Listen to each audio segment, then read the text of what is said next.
Сәлеметсіздер ме, 5-ші сынып оқушылары? Бүгін біз 4-ші тоқсанның быжыбысын талдаймыз, диаграмма және кеңістік фигураларының жазбалары.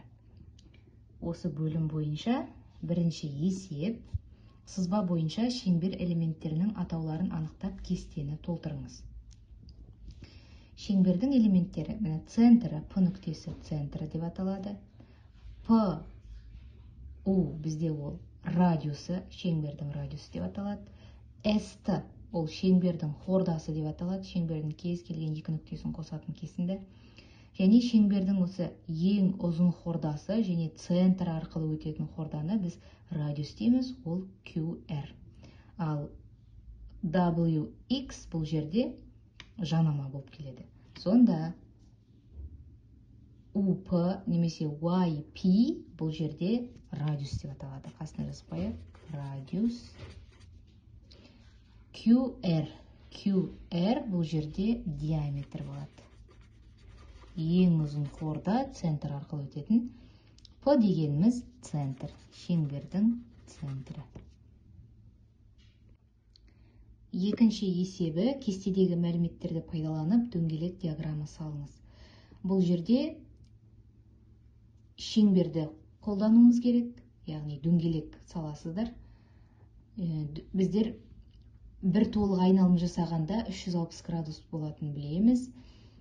Пайыз тақырыбын өттік, сол пайыз тақырыбын қолданамыз. Сонда бірінші қалай есептейміз.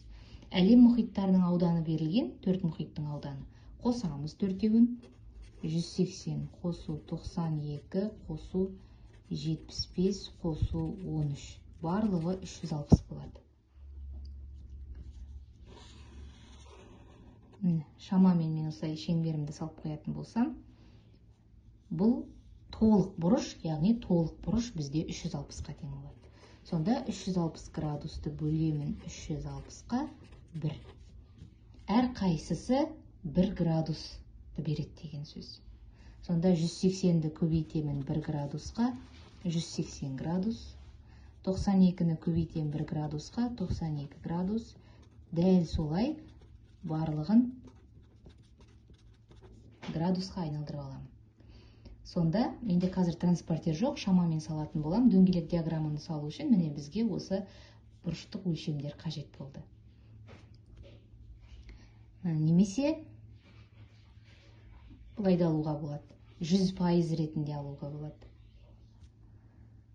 Бізде 360 түгел 100%, 180 сонның қанша пайызын құрайды, 92 қанша пайыз, 75 қанша пайызы, 13 қанша пайызы деген сияқты. Бірақ осы бұрышты қолданып салған өте оңай болып келеді. 180 градус ол бізде жазыңқы бұрыш. Мінекей. Мынау бізде Тынық мұхиты. 92 градус Атлант мұхиты. Мен кішкене былай саламын. Атлант.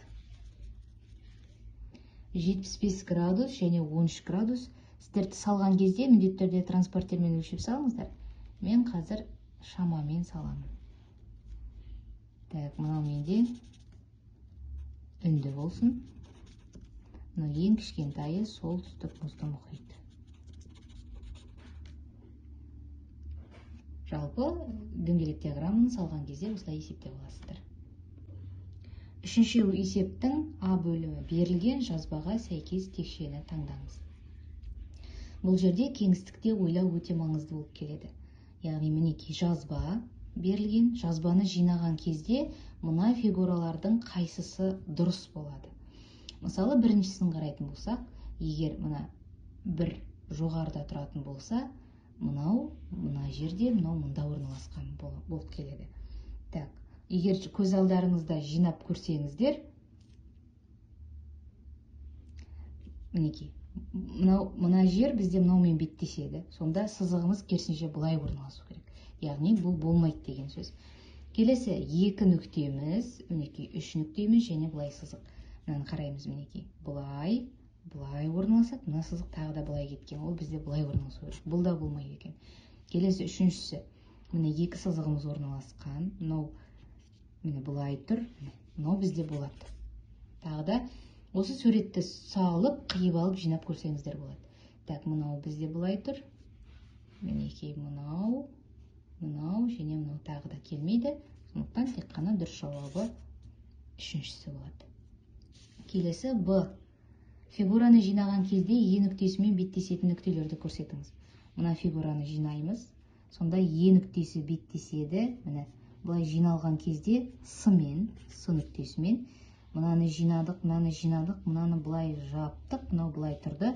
Сонда Д нүктесімен. С және Д нүктелерімен біздің фигура, жаңағы Е нүктесі беттеседі.